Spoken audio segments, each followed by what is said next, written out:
Bonjour et bienvenue à ce journal dès 7h à la une de l'actualité de ce mardi matin. Le Rwanda, de plus en plus lâché par ses partenaires, des condamnations, des sanctions, des ruptures de relations diplomatiques se multiplient contre Kigali. Hier, les membres du G7 ont de nouveau haussé les tons et demandent au M23 et aux forces rwandaises de quitter le sol congolais. Pas seulement, la Belgique vient aussi de déclarer persona non grata tous les diplomates rwandais en poste à Bruxelles. Vous suivrez une chronique au début de ce journal. Également au sommaire de votre secteur, la RDC honorée au niveau de l'Afrique. Elle vient d'être élue comme membre du comité exécutif de l'Association des autorités électorales africaines et aussi présidente de l'Association des commissions électorales en Afrique centrale. C'était lors de la 12e Assemblée générale tenue à Accra au Ghana. Voilà tout pour le titre. Mesdames et messieurs, encore une fois, bienvenue sur le régional, la radio-télévision nationale congolaise. Je le dis à l'ouverture de ce journal, le Rwanda, de plus en plus lâché par ses partenaires, des condamnations, des sanctions, des ruptures diplomatiques se multiplient contre Kigali. Hier, les membres du G7 ont de nouveau haussé les tons et demandent au M23 et aux forces rwandaises de quitter le sol congolais. Pas seulement, la Belgique vient aussi de déclarer persona non grata tous les diplomates rwandais en poste à Bruxelles. Suivez cette chronique. L'heure semble sonner les glas à Kigali. Le regard permissif de la communauté internationale sur son attitude belliciste et conquérante s'est estompé. La diplomatie menée par le président de la République Félix Antoine Tshisekedi porte ses fruits. Paul Kagame est désormais trop bavard et indélicat. Ses sorties médiatiques se comptent par dizaines depuis le début de l'année et pourtant son discours lui a vieilli autant que lui, sans qu'il ne s'en rende compte.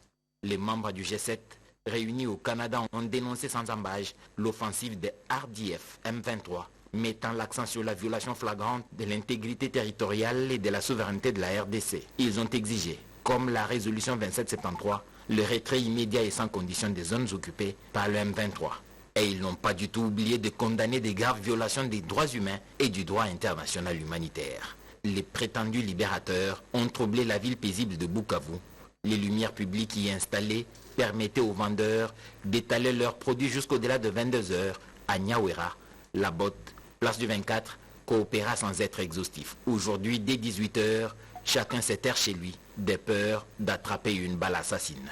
Les RDF M23 ont coutume de les envoyer en toute direction. Le bilan des morts est ahurissant pour une ville conquise sans coup de feu. Se trompant véritablement d'époque, Kagame a rompu les relations diplomatiques avec la Belgique ce lundi avec effet immédiat. De l'autre côté, l'Union européenne poursuit implacablement ses sanctions contre le Rwanda. Les vaches maigres sont attendues au pays de 1000 collines. Comme Paul Kagame lui-même le sait, il a rappelé à ses concitoyens, il faudra serrer la ceinture, les jours à venir sont durs. L'envoyé spécial du président américain Donald Trump passe encore quelques jours sur le sol congolais. Hier, cet émissaire américain, qui est aussi membre du Congrès américain, a eu des échanges avec le président de l'Assemblée nationale, Vital Kamerhe. Les discussions ont tourné autour de la crise humanitaire et sécuritaire dans l'Est de la RDC. Amin Balak pour le reportage. Après la cité de l'Union africaine où il a été reçu le dimanche 16 mars 2025 par le président Félix Antoine Tshisekedi Tshilombo, l'envoyé spécial du président américain Donald Trump et membre du Congrès Ronnie Jackson, accompagné de l'ambassadrice des États-Unis en République démocratique du Congo, Lucy Tamlin, a échangé le lundi 17 mars avec le président de l'Assemblée nationale, l'honorable Vital Kamerhe. Au centre de leurs échanges, la crise sécuritaire et humanitaire qui prévaut dans l'est de la RDC suite à l'incursion de l'armée rwandaise sur les territoires congolais en appui aux rebelles du M23, occasionnant un désastre humanitaire sans précédent dans les deux provinces du Nord Kivu et Sud Kivu. Nous voulons que la paix puisse être rétablie ici en RDC et nous en tant qu'États-Unis d'Amérique, en tout cas déjà du point de vue du Congrès dont je suis membre, nous soutenons les processus qui peuvent permettre de mettre fin à la guerre, de mettre fin aux tueries, de mettre fin au bain de sang. Et tout cela, nous le faisons pour que l'économie puisse reprendre, pour que les entreprises américaines viennent investir et travailler ici en RDC. Concernant les discussions qui s'ouvrent le mardi 18 mars à Luanda, sous les auspices du président angolais Joao Lourenço, ces membres du Congrès américain a rajouté que l'administration Trump est favorable à toute voie visant à terminer ces conflits d'une manière diplomatique, à l'instar de la démarche qui s'annonce à Luanda. Fort de son expérience dans les processus de paix dans la sous-région des Grands Lacs, le professeur Vital Kamerhe a interpellé les diplomates américains sur la nécessité d'un accompagnement international pour la réussite de la démarche de Luanda. Dans la même perspective, le président de l'Assemblée nationale, le professeur Vital Kamerhe, a échangé avec l'ambassadrice d'Espagne en République démocratique du Congo, Carmen Dir Oreja, venu lui témoigner aussi du soutien du Royaume d'Espagne dans la défense de son intégrité territoriale, aujourd'hui violée par l'armée rwandaise. Cette dernière a rappelé la longue amitié entre son pays et la République démocratique du Congo, une amitié datant de l'indépendance jusqu'à ces jours. L'ambassadrice d'Espagne en RDC a précisé que son pays va poursuivre avec son soutien à la République démocratique du Congo au niveau international et local. La première ministre poursuit son séjour dans la province du Kwilu dans le cadre de sa campagne Congolais Téléma pour le renforcement du patriotisme. Après Bandundu, Judith Soumino est arrivée hier à Kikwit. Sur place, la chef du gouvernement a confirmé le doublement de la solde des militaires et policiers de la prochaine pays. Elle a aussi sensibilisé un enrôlement massif au sein de l'armée. C'est un reportage de Judith. Non, c'est plutôt un reportage de Chimedodo.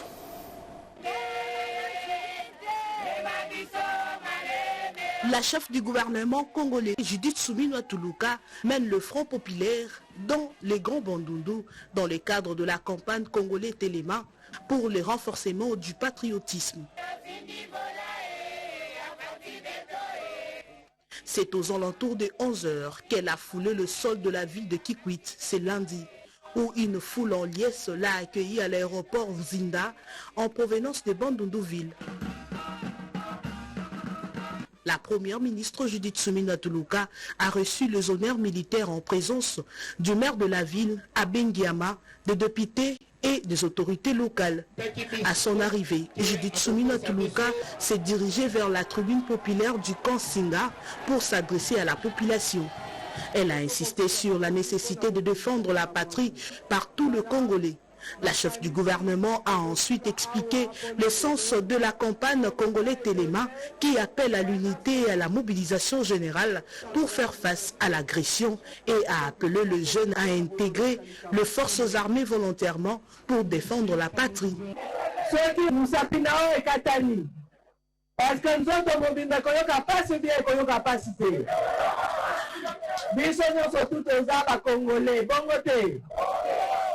Congolais Téléma, ezana makambo, ebele na sima. Oya liboso tolobi boyi. Jeune nyonso tu, oya yebi kaza elenge. Oya moni, kaza na makasi, po eza obligation te. Eza na base volontaire. Oya moni kaza na makasi okende kobunda alingi kosarole na armée. Armée eza na bakozi armée, bazali, pona ko accueillir bango. Ba oyo bamoni ke po basalela mboka baza na moyen mosusu ya kosala ekokozala ndenge tobandaki campagne ya effort de guerre bakoki mpe kocontribue. Eloko mosusu ya motuya oyo mokonzi ya mboka asengaki alobi salaire ya bamilitaire, salaire ya bapolisier tozomultiplie yango par 2 ekobanda na mois de mars oyo. Mususu tolobi eza boye. Esika nyonso tu bozali na nzinga yo tata, yo mama, yo mwana elenge. Omoni mutu moko ozoyebela ye bien te, okosala nini? Odénoncer. Après Kikwit, la chef de l'exécutif central se rendra à Kingi, chef-lieu de la province du Kwango, pour poursuivre sa mobilisation contre l'agression rwandaise. La mobilisation est loin de finir contre l'agression rwandaise. Le ministre du portefeuille est dans l'espace Grand Équateur pour une sensibilisation. À Moba Mbongo et à Badolité, Jean-Lucien Boussa a prêché l'unité nationale et la défense de la patrie, comme nous dit Edith Chalakatala. En tournée de mobilisation des Congolais et des Congolaises contre l'agression rwandaise dans l'espace Grand Équateur, le ministre du portefeuille a été accueilli avec faste à Badolité, chef-lieu de la province du Nord Ubangi, samedi 15 mars 2025. Comme dans les provinces du Sud Ubangi et de l'Équateur, où il est passé précédemment, Jean-Lucien Boussa-Tongba a tenu un géant meeting populaire dans cette ville. Il a prêché l'unité nationale et la défense de la mère patrie. Ce membre du gouvernement, Judith Souminois, a appelé les habitants du Nord Ubangi à soutenir les efforts du président de la République, Félix Antoine Tshisekedi, visant à mettre fin, une fois pour toutes, à l'agression rwandaise. Pour y parvenir, le chef de l'État et commandant suprême des forces armées de la République démocratique du Congo et de la police nationale congolaise a besoin du soutien de tous les compatriotes congolais, a insisté ce leader du Grand Équateur. C'est à ce niveau précis que le ministre du portefeuille a appelé les jeunes du Nord Ubangi à s'enrôler massivement au sein des forces armées de la RDC pour contribuer à la protection et à l'intégrité territoriale défendue ardemment par feu maréchal Mobutu Sese Seko, alors président du Zaïre.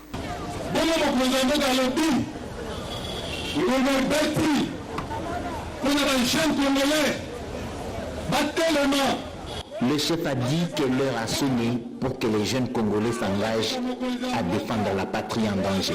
Qui sont ceux qui veulent s'engager dans les forces armées de la RDC et dans la police? Un autre membre du gouvernement sur le terrain, toujours dans l'espace Grand Équateur, c'est la ministre d'État en charge des affaires foncières, Akassa Bandouboula. Elle aussi a sensibilisé la jeunesse de cet espace contre l'agression rwandaise. Regardez. En visite ce samedi 15 mars 2025 à Guémena, chef-lieu de la province du Sud-Ubangi, la ministre d'État, ministre des Affaires foncières, Akassa Bandouboula Mbongo, a mobilisé la population de cette province de guerrières et guerriers face à l'agression du régime rwandais. Accueilli par le gouverneur de la province du Sud-Ubangi, Michel Mobonga, plusieurs autres invités, ainsi qu'une grande foule composée entre autres des membres de la fondation Akassa en Action, des militants de l'UDPS et des différents partis de l'Union sacrée de la nation. Dans ce mot d'ouverture, le secrétaire général de la fondation Akassa en Action, Alexis Ngwele, a confirmé l'influence dans cette partie du pays de la ministre d'État et a ajouté qu'Akassa Bandouboula Mbongo a été surnommée par la population la guerrière de l'Ubangi. Prenant la parole devant cette foule immense, Akassa Bandouboula Mbongo a appelé la population de Guémena et de toute la province du Sud-Ubangi à dire non à l'occupation rwandaise dans l'est de la RDC. Elle a aussi invité ses compatriotes de cette province à s'aligner derrière le chef de l'État, Félix Antoine Tshisekedi Tshilombo, dans sa démarche visant à bouter dehors les ennemis du peuple congolais, tout en insistant sur l'unité, l'attachement et les soutiens au FRDC et au Wazalendo. Ne pouvant fouler les sols de Guémena sans s'en rendre compte du fonctionnement du secteur foncier, la ministre d'État Akassa Bandouboula Mbongo s'est rendue à la circonscription foncière de la ville de Guémena et les chefs de division du cadastre de Guémena, accompagnés des cellules des Zongo qui l'ont accueilli. Question de présenter des désidérata à l'autorité nationale du secteur foncier. Et puis cette date, le 31 mars prochain, la vice-ministre de l'Intérieur sera au tour des policières congolaises pour clôturer en beauté le mois de mars. Et Jeanette Kamba a confirmé sa présence aux membres du réseau des femmes policières au cours d'une audience. La vice-ministre a aussi sensibilisé sur l'enrôlement de jeunes filles au sein de l'armée et de la police. Regardez. C'est une séance de travail de mobilisation générale des femmes policières de la République démocratique du Congo derrière le chef de l'État et commandant suprême Félix Antoine Tshisekedi Tshilombo. La vice-ministre de l'Intérieur, Jeanette Kamba, qui porte sa campagne de sensibilisation pour un enrôlement massif des femmes et jeunes filles dans l'armée et la police nationale congolaise, a tenu à partager son combat du mois de mars avec les personnels féminins membres du réseau RFP et aussi les expliquer du bien fondé de la campagne congolais Téléma lancée par la première ministre. Le numéro 2 de la territoriale a appelé les femmes policières à la vigilance tout en notant les difficultés cadrant avec l'exercice de leur métier. Ça a porté sur un état des lieux de la situation de la policière au niveau de notre pays. Nous sommes émerveillés. Elle a été réceptive. Vraiment, nous avons trouvé l'oreille d'une femme, d'une mère, d'une autorité qui a le cœur dans son travail et qui nous a rassurés de son accompagnement. Le rendez-vous est pris. Son Excellence, Madame la vice-ministre, l'a fixé au 31 mars, où elle a dit qu'elle serait avec les policiers pour clôturer le mois. Très honorées, les femmes policières ont réitéré à l'autorité leur serment de combattre pour la nation jusqu'au sacrifice suprême. Vers l'opérationnalisation de l'identification digitale des Congolais et les ministres des Postes et Télécommunications et Numériques vient de lancer les travaux de validation du partenariat public-privé entre le RDC et une société singapourienne. Ceci intervient après la signature en février dernier d'un protocole d'accord entre les deux parties. Chimène Dondre nous en parle. C'est une révolution de gouvernance et de transparence, a déclaré le ministre de PTNTIC, qui a attribué cette innovation à la volonté du chef de l'État de voir la RDC être au centre de la révolution numérique en Afrique. Le gouvernement congolais projette de mettre un programme national de sensibilisation et de formation pour garantir l'adhésion des citoyens et des infrastructures à la nouvelle infrastructure numérique. L'exécutif entend également encourager l'initiative locale en soutenant le Start-up 7, les acteurs du numérique, pour enrichir l'écosystème Tridanti. Cette innovation technologique, c'est un moteur de transformation économique. Elle créera des opportunités d'affaires, renforcera l'attractivité du pays pour les investisseurs et garantira un cadre sécurisé pour les échanges économiques. Les projections sont prometteuses. Nous pouvons parler ici de la création d'emplois, de l'augmentation de l'inclusion numérique, des réductions de fraude et d'usurpation d'identité, de baisse des délais administratifs, d'une hausse des recettes fiscales et j'en passe. Pour le directeur général de la firme Tridanti, cette initiative va transformer dans tous les secteurs de l'économie nationale, de finances, de la santé, en passant par la communication, la sécurité et l'éducation. Ces projets vont créer 30 000 emplois directs et indirects et surtout un accès aux services bancaires et numériques. Ces lancements est la suite de pourparlers que le ministre Kibasa Maliba a eu lors de son séjour à Singapour. Je le dis à l'ouverture de ce journal, la RDC honorée au niveau de l'Afrique. Elle vient d'être élue comme membre du comité exécutif de l'Association des autorités électorales africaines et aussi présidente de l'Association des commissions électorales en Afrique centrale. C'était au terme de la 12e Assemblée générale tenue à Accra, au Ghana. D'autres précisions avec Giresto Fungé et Jean-Pierre Ndelodemazo.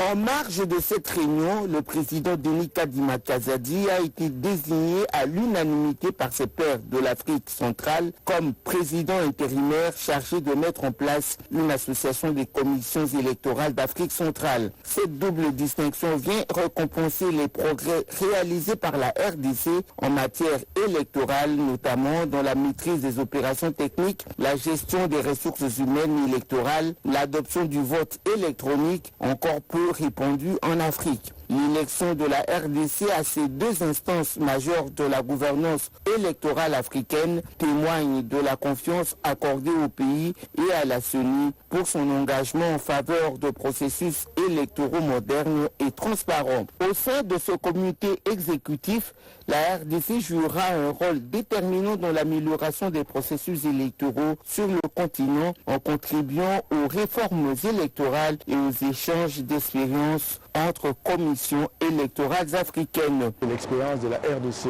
en 2023 a beaucoup inspiré les assises. Il y a beaucoup de recommandations qui ont été faites par les participants voulant justement émuler l'expérience de notre pays et nous en sommes très fiers. Cette reconnaissance renforce la position de la CENI RDC comme un acteur incontournable dans la gouvernance électorale en Afrique. C'est donc une immense fierté pour la RDC que le président Denis Kadima Kazadi puisse siéger dans ces deux hautes instances à la fois. Ils sont haut le drapeau de la RDC dans le ciel africain. La députée nationale Néné Mainzana, elle aussi sensibilise à Bolomba dans les Grands Équateurs. C'était le national a appelé la population de ce coin à la vigilance et à la cohabitation pacifique entre différentes communautés. La défense de la patrie est un devoir sacré. Ces mots du chef de l'État, Félix-Antoine Tshisekedi Tshilombo, ont été fidèlement transmis à la population de Bolomba par l'honorable Néné Maïzana Mapoko, cadre du mouvement de libération du Congo. Suivant le pas de son autorité morale, Jean-Pierre Bemba Gombo, la députée nationale, a parcouru à pied, sur moto et par pirogue presque tout le campement, village et cité de sa circonscription électorale en vue de sensibiliser le jeune à s'enrôler dans l'armée pour défendre la patrie face à l'agression rwandaise. Étant polyglotte, l'élu de Bolomba s'est adressé à ses concitoyens en lingala, kingombe ou kimongo pour faire passer son message axé sur 4 points, notamment la situation politique et sécuritaire du pays, l'appel à la vigilance, la cohabitation pacifique entre les communautés Ngombe, Mongo et Balumbe pour un développement durable de Bolomba, le rôle de député nationaux et provinciaux. Dans certaines contrées, l'honorable Néné Maïzana s'était fait accompagner par les autorités politico-administratives et militaires. Après avoir constaté l'engouement de jeunes à servir le pays sous le drapeau, le commandant de FARDC en poste à Bolomba a demandé à ce jeune de prendre leur mal en patience. Une fois les conditions réunies, ils seront recrutés et amenés à Mbandaka. Les camps militaires Mambaya dans les Hauts-Touélé privés d'eau potable. Pendant plusieurs jours, les habitants de ces camps sollicitent l'intervention urgente du gouverneur pour résoudre ces problèmes. Sur place, Jean Bakomito a profité aussi de l'occasion pour sensibiliser les épouses de militaires sur le patriotisme. Poursuivant sa mission de veille patriotique, le gouverneur du Haut-Touélé a choisi de communier le dimanche avec les militaires et leurs épouses basées au camp Mambaya à Isiro. À l'issue du culte, les épouses de militaires ont saisi l'occasion pour informer les représentants du commandant suprême de FARDC d'un certain nombre de leurs préoccupations.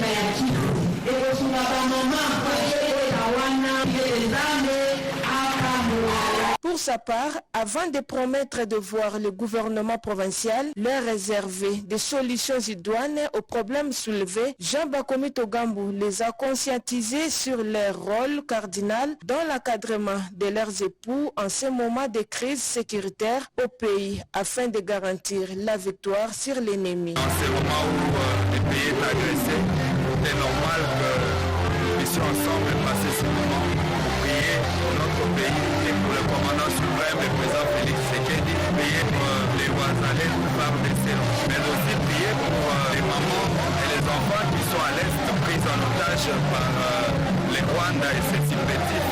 Pour nous, c'est une joie d'avoir partagé un repas ensemble. Signalons qu'en vue d'immortaliser son passage au camp militaire de Mambaya, les épouses des hommes de troupes ont offert un festin à leur hôte en guise d'hospitalité et de renforcement de leurs liens.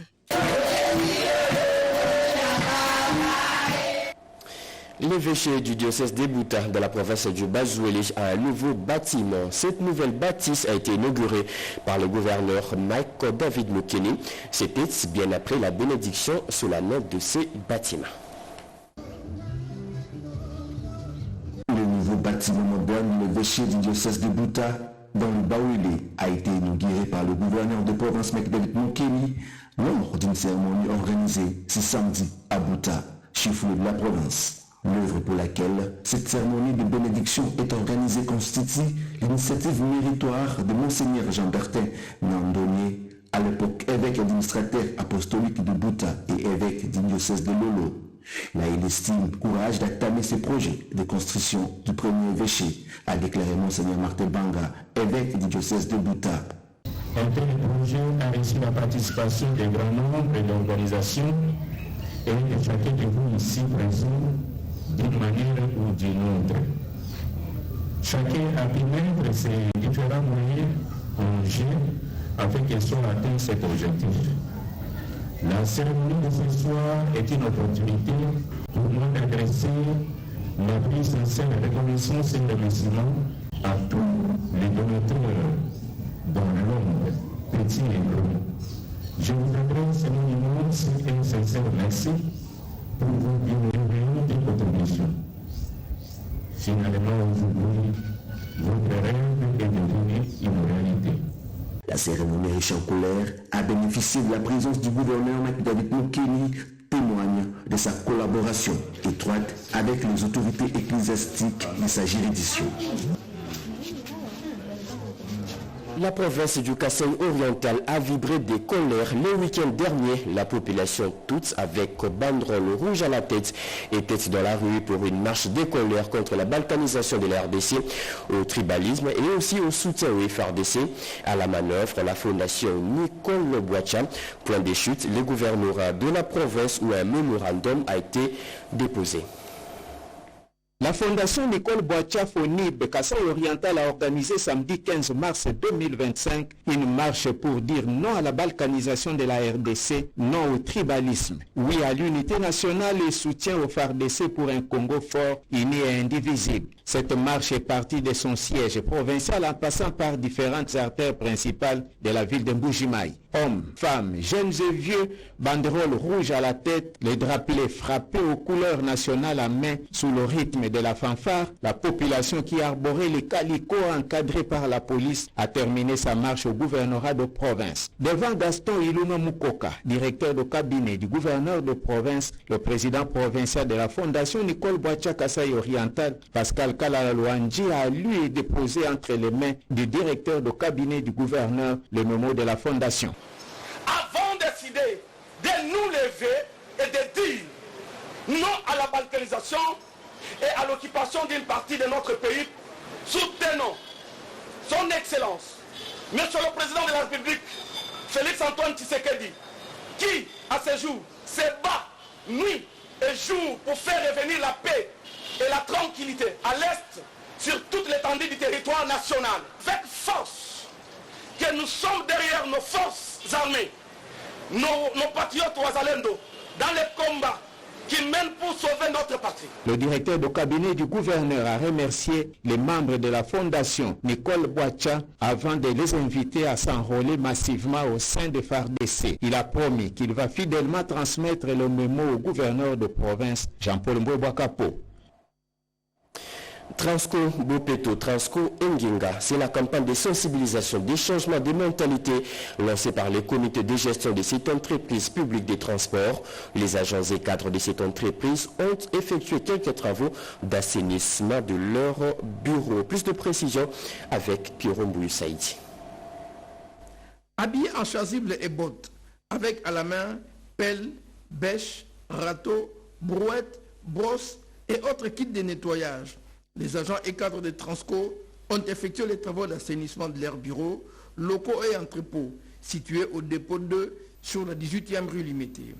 Ceci est une réponse à la campagne de sensibilisation au changement des mentalités dénommée Transco Bopeto, Transco Nginga, lancée par le comité de gestion et cet établissement public piloté par le directeur général Sylvestre Silva Bilembolikwe pour rendre l'environnement de travail sain et agréable pour tous. Prêchant par le bel exemple, celui que tous surnomment l'homme des innovations de la rigueur a participé à ces travaux aux côtés de la DGA, Solange Audra Kabedi et d'autres directeurs et chefs de département. Belle opportunité pour le DG Bilambo de socialiser la grande famille Transco à la culture des valeurs positives. C'est une approche nouvelle où nous appelons à la prise de conscience de tous les agents, de l'ensemble du personnel Transco.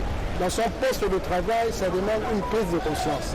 Si nous voulons relever cette entreprise, cet établissement, que l'État a tant investi et que ça ne puisse pas retomber dans les méandres des établissements passés, il faut que nous mettions le moyen, le paquet double pour faire perdurer ou pérenniser cet établissement. Il convient de rappeler que cette campagne dite de changement de mentalité avait débuté dans sa phase expérimentale au siège social de Transco à Massina-Siforco avec la participation massive des agents et cadres en liesse qui félicitent le comité Bilambo pour cette belle et louable initiative.